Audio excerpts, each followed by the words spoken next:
85% of people struggle with low self-esteem, often linked to negative self-talk at some point in their lives. Now, that's a number big enough to stop us in our tracks and ask, what's going on in our minds? Today, we're diving deep into a topic that is as challenging as it is transformative: killing your negative thinking. This isn't just about silencing that inner critic. It's about empowering ourselves to live more fulfilling lives. In the world of Stoicism, we find a profound understanding that our thoughts are not mere whispers in the mind. They are the loud voices that dictate our happiness and suffering. Stoic wisdom teaches us that, while the world might not bend to our will, our perception of it is entirely up to us. The Stoics weren't just ancient philosophers. They were the ultimate mental warriors, battling against the tyranny of uncontrolled thoughts and emotions with rationality and inner calm. Today, I'm here to guide you through understanding how these negative thoughts impact us and to explore practical Stoic strategies to combat them. We'll learn how to harness the power of our minds to construct a life not bound by the chains of negativity, but propelled by the virtues of wisdom, courage, justice, and temperance. If you're skeptical, I encourage you to stay with me. This might challenge some of your deepest held beliefs, but it will also open the door to a new horizon of personal growth. Before we jump in, I invite you to share this video with others who are on their own journey of personal growth and philosophical exploration. If you appreciate the insights we're exploring here and want to support our journey into Stoicism, a simple, free favor I'll ask from you is to hit the subscribe button. Let's get started. Negative thinking isn't just an occasional nuisance or a fleeting bad mood. It's a pervasive issue that can dramatically impact every facet of our lives, from how we feel when we wake up in the morning to the choices we make about our health, careers, and relationships. These thoughts can be debilitating. But what really is negative thinking? At its core, it's a pattern of anticipating the worst, undermining our own efforts, and often assuming we are less capable or deserving than we truly are. Now, why do we fall into this trap? The Stoic philosophers believed that it's not the events themselves that disturb us, but rather our interpretations of these events. Epictetus famously said, "Men are disturbed not by things, but by the view which they take of them." This perspective is at the heart of understanding our problem with negative thinking. It's not necessarily reality that constrains us. It's the lens through which we view our world. Carl Jung's exploration of the psyche provides further insight. He recognized that much of our negative thinking stems from the less conscious parts of our mind, the personal and collective unconscious. Jung wrote, "Until you make the unconscious conscious, it will direct your life, and you will call it fate." By bringing these unconscious beliefs and biases into the light of conscious examination, we can begin to mitigate their control over us. Consider for a moment the impact this has on our everyday lives. When faced with a challenge, negative thinking can make us feel as though we've already lost before we've begun, preventing us from taking the very actions that could lead to success. It's like being in a boat, rowing with all your might, but not realizing you're anchored to the shore. No matter how hard you try, you're not going anywhere. Stoicism teaches us to examine our thoughts critically and logically, to question the validity of these negative assumptions. Marcus Aurelius, in his Meditations, prompts us to reflect on our thoughts with scrutiny and to dismiss those that are irrational or unhelpful. This kind of introspection allows us to detach from harmful thinking patterns and regain control of our mental landscape. Let's not underestimate the influence of our societal and cultural backdrop. In a world saturated with messages of not being enough, not successful enough, rich enough, or smart enough, it's easy to see why negative thoughts can creep in. These messages often find fertile ground in the mind, sprouting weeds of doubt and insecurity that can choke our potential. But Stoicism arms us with the tools to clear out these weeds and cultivate a garden of more supportive, empowering thoughts. This issue of negative thinking is what we're tackling today. It's not just about dismissing or avoiding negative thoughts, but understanding them deeply, questioning them thoroughly, and then replacing them with reasoned, constructive thinking. This Stoic approach isn't just about coping, it's about thriving. By mastering our thoughts, we master our perceptions and ultimately our lives. As we continue, let's keep in mind that each thought we choose to entertain and each one we decide to challenge is a step toward the kind of life we truly want to live. Understanding the origins of negative thinking is essential if we are to address it effectively. This isn't just about identifying bad habits. It's about uncovering the deep-seated roots that shape our perceptions and influence our mental landscape. Negative thoughts often sprout from a variety of sources: our upbringing, societal pressures, past failures, and sometimes the seemingly inconsequential comments from those around us. Each of these can plant seeds of doubt, fear, and limitation, which can mature into a persistent state of negativity. From a very young age, many of us are introduced to environments that might not foster positive self-esteem. Consider a child who is repeatedly told they are not smart enough, or an educational system that seems to reward only perfection. These experiences can significantly color our worldview. Aristotle once remarked, "We are what we repeatedly do." Excellence, then, is not an act but a habit. If we apply this thinking to the mind, we see that repeated negative thoughts can become a habit of seeing ourselves and our capabilities in a diminished light. Our own experiences of failure and rejection can serve to reinforce these negative scripts. Every time we face a setback or encounter criticism, it can affirm a negative internal dialogue that whispers, "I knew I couldn't do it." This can turn into a self-fulfilling prophecy, not because we lack capability, but because we begin to act in ways that align with our negative beliefs. Plato's idea that reality is created by the mind, we can change our reality by changing our mind, is profoundly relevant here. By examining and challenging our interpretations of events, we can start to dismantle the foundation of our negative thoughts. Fear also plays a critical role in fostering negative thinking.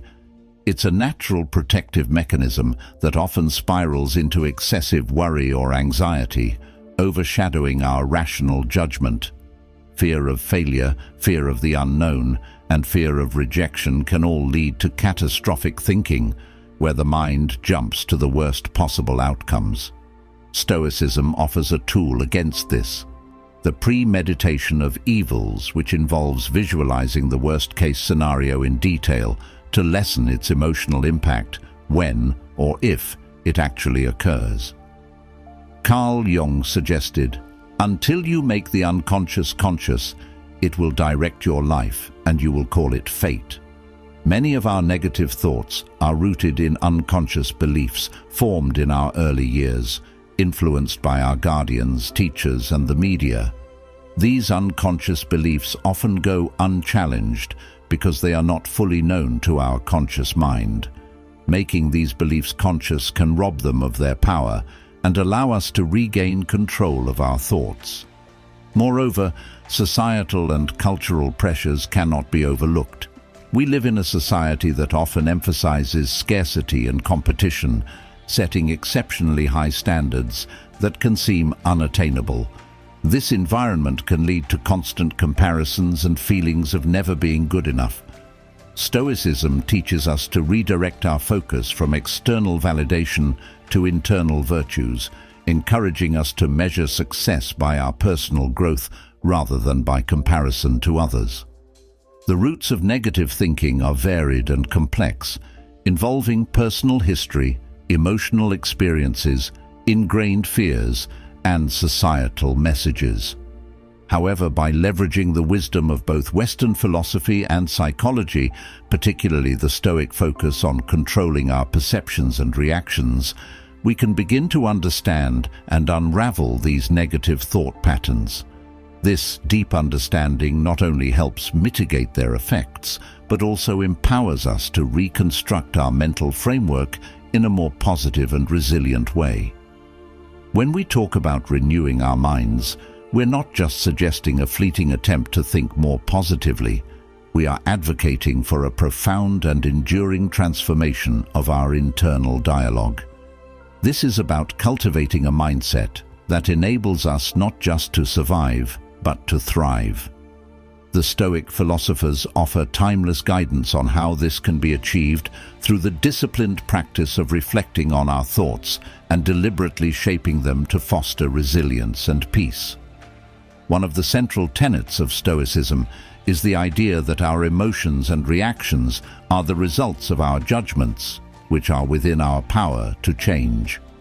Marcus Aurelius, a Stoic emperor and philosopher, once noted, "You have power over your mind, not outside events.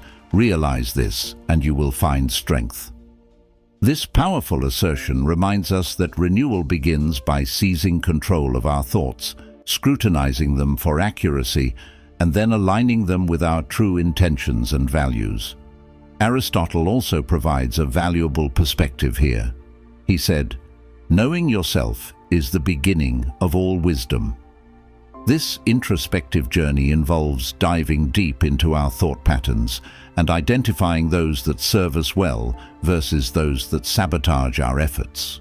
By becoming more aware of our thoughts, we can begin to challenge the negative ones that have perhaps become ingrained over time. This process of challenging and changing our thoughts isn't about denying our emotions, but about understanding them better and thus managing them more effectively. Moreover, Carl Jung's insights into the human psyche complement this Stoic wisdom beautifully. Jung argued that what you resist not only persists, but will grow in size. Instead of resisting negative thoughts, Stoicism teaches us to acknowledge them, analyze their origin, and assess their truthfulness. This method prevents these thoughts from festering in the shadows of our unconscious, where they can grow unchecked. Additionally, renewing the mind requires us to engage with materials and activities that nurture positivity and growth. This might include reading philosophical texts that challenge our understanding, engaging with art that inspires us, or simply spending time in reflection and meditation. These activities provide new narratives and perspectives that can replace our old, unhelpful stories. Socrates' insistence on the importance of living an examined life plays a crucial role here. By continually examining our beliefs and the thoughts that stem from them, we engage in a process of mental renewal that keeps our minds agile and our spirits aligned with our philosophical goals. This ongoing examination isn't merely a task, but a way of living that keeps our internal world refreshed and attuned to the reality of our experiences. Plato also emphasized the importance of aligning with the forms, the ideal versions of justice, beauty, and goodness. In a similar vein, renewing our minds can be seen as an effort to align our thoughts with the most virtuous and empowered versions of ourselves. By aspiring to these ideals, we craft a self-concept that is robust, compassionate, and deeply wise. To put all of this into practice, we can start each day with a simple affirmation or a Stoic reflection that sets the tone for the type of thoughts we wish to nurture. Whether it's a quote from Epictetus about the power of our responses, or a Jungian mantra that reminds us of the strength found in facing our shadows, these daily practices are the building blocks for a renewed mind. This principle involves consciously choosing our environment, people, places, and media that supports and enhances our mental and emotional well-being. As Seneca famously advised, associate with people who are likely to improve you. This guidance encourages us to be selective about our company and to cultivate relationships that inspire and challenge us to grow.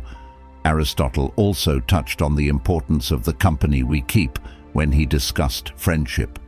He categorized friendships into three types: those of utility, pleasure, and the good. The highest and most valuable form of friendship, the friendship of the good, is based on mutual respect and admiration of each other's virtues. These are the relationships that encourage us to become better versions of ourselves. They are inherently positive because they are rooted in a mutual striving for virtue and excellence. Moreover, Plato's allegory of the cave teaches us about the impact of our environment on our perception of reality. Those who lived in the cave believed shadows cast on the walls were reality, because that was all they had been exposed to. When one of them escapes and sees the world outside, he realizes the limitations of his understanding and becomes capable of achieving a higher state of knowledge. This metaphor beautifully illustrates how expanding our surroundings to include positive and enlightening influences can profoundly change our perspective and understanding. Carl Jung's ideas about the collective unconscious and archetypes also provide insight into the importance of surrounding ourselves with positivity. According to Jung, our psyche is influenced by shared memories and ideas that form the collective unconscious. These shared cultural elements shape how we perceive the world and ourselves. By choosing environments that are supportive and positive, we can influence the archetypes that dominate our personal narratives, shifting from those that emphasize fear and inadequacy to those that embody strength and self-actualization. In practical terms, surrounding ourselves with positivity means more than just being around cheerful people. It involves engaging with content and activities that reinforce our philosophical and life goals. It means participating in communities, both online and offline, where discussions are rooted in encouragement and constructive feedback rather than criticism and negativity.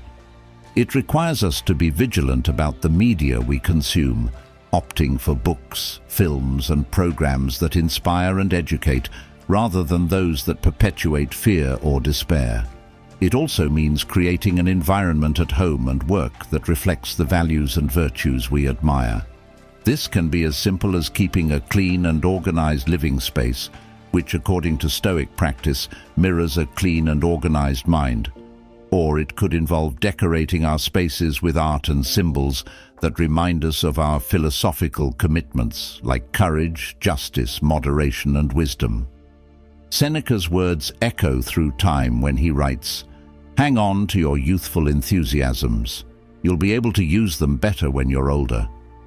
By surrounding ourselves with positivity, we are essentially hanging on to or cultivating enthusiasms that align with our better natures. This not only enhances our own lives, but also sets a standard and a beacon for others who are part of our circles, thereby creating a ripple effect of positivity. In our journey to overcome negative thinking, the Stoics remind us that understanding and intention alone are not enough. Action is essential. As Epictetus so succinctly put it, first say to yourself what you would be, and then do what you have to do. This straightforward directive underscores a profound Stoic truth. Our ideals must be manifested through our deeds, not just our thoughts. Taking action in the Stoic sense means engaging in behaviors and practices that reinforce our philosophical ideals. It involves making deliberate choices every day that align with our values of wisdom, justice, courage, and moderation. By embodying these virtues in our actions, we challenge the negative thoughts that claim we are incapable or unworthy, thereby rewriting our narrative to one of empowerment and self-efficacy. Aristotle also emphasizes the significance of action in his doctrine of the mean, where virtue is not just a state of mind, but a state of character resulting from the habitual practice of choosing the mean between excess and deficiency. This practice is inherently active. For Aristotle, we become just by performing just actions, brave by performing acts of bravery, and temperate by performing acts of temperance. Thus, action is not merely a demonstration of virtue, it is the very means by which virtue is cultivated. Plato also lends insight into the transformative power of action through his theory of forms, which posits that to know the good is to do the good. In other words, true knowledge, once attained, necessarily results in right action. Therefore, by aligning our actions with our Stoic understanding of virtue, we bring ourselves closer to the Platonic ideal of good, elevating not just our minds, but also our entire beings. Carl Jung's concept of individuation. The psychological process of integrating the conscious with the unconscious to achieve self-actualization further highlights the necessity of action. For Jung, this integration does not occur through contemplation alone, but through encounters with the world that challenge our existing frameworks and compel us to grow. He argues that you are what you do, not what you say you'll do, stressing that our true character and psychological maturity are expressed through our actions. Therefore, Stoic action involves more than just combating negative thoughts. It's about proactively living out the virtues that define Stoicism. It's about making choices, small and large, that reflect a commitment to self-improvement and philosophical integrity. Whether it's choosing to speak kindly in a difficult situation, opting to face a long-standing fear, or deciding to forgive someone who has wronged us, each action is a step toward becoming the person we aspire to be. Moreover, taking Stoic action means embracing the challenges life throws our way as opportunities for growth. Instead of shying away from difficult circumstances, Stoics see these as arenas in which to practice virtue. Each challenge is a call to action, a chance to demonstrate resilience, practice patience, or reaffirm commitment to our principles.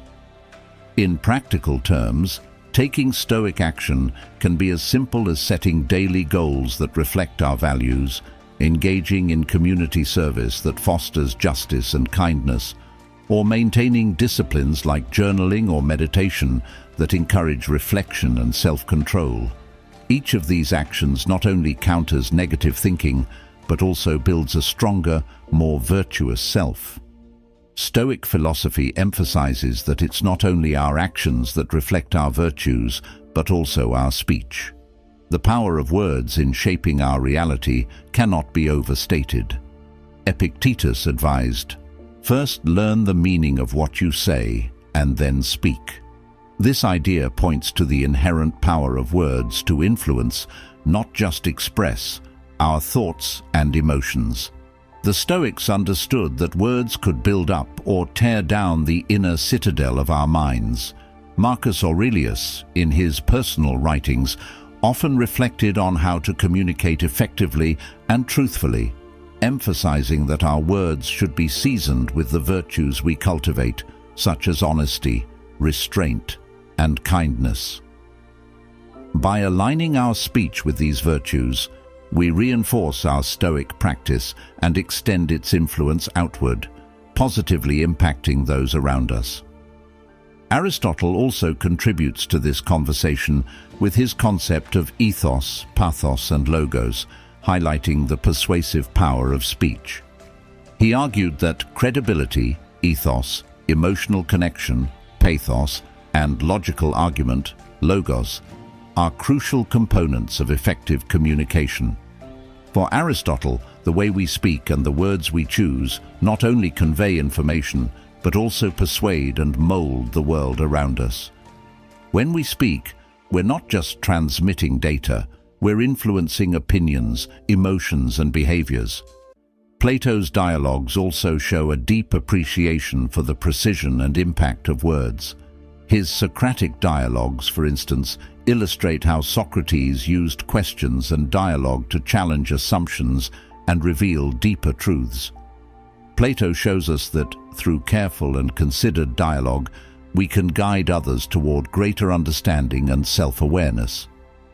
From a psychological perspective, Carl Jung's theories about the psyche resonate with the Stoic emphasis on mindful speech.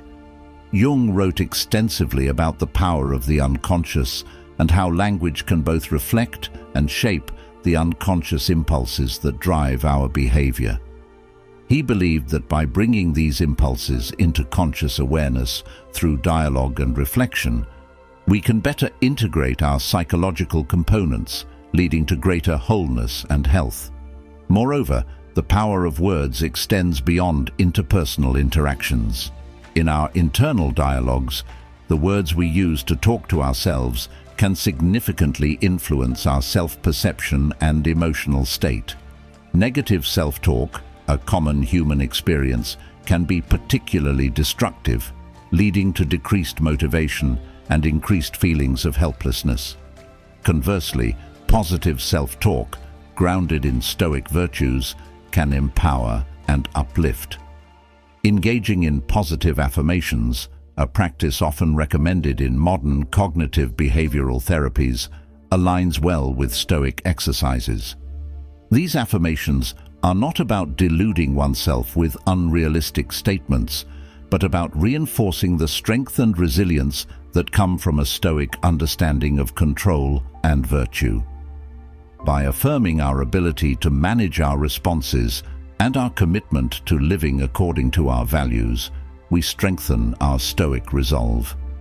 Therefore, the power of words in Stoicism is not merely theoretical, but deeply practical.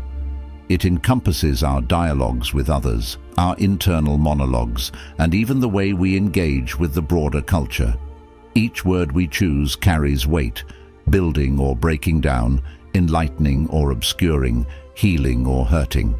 As we continue to cultivate Stoic virtues, let us be ever mindful of the transformative power of our words to shape ourselves, influence others, and create a world more aligned with reason, virtue, and wisdom. Thank you for joining us today on this profound journey through the depths of Stoic philosophy. Remember, the words we choose and the actions we take forge the path to a life lived with virtue and purpose. As you continue to navigate the complexities of life, let the wisdom of Stoicism guide your way, turning every challenge into an opportunity for growth. If you found today's discussion enlightening, I invite you to watch our next video, which explores the Stoic approach to overcoming adversity. It's right here on the screen, so just click and continue your journey with us.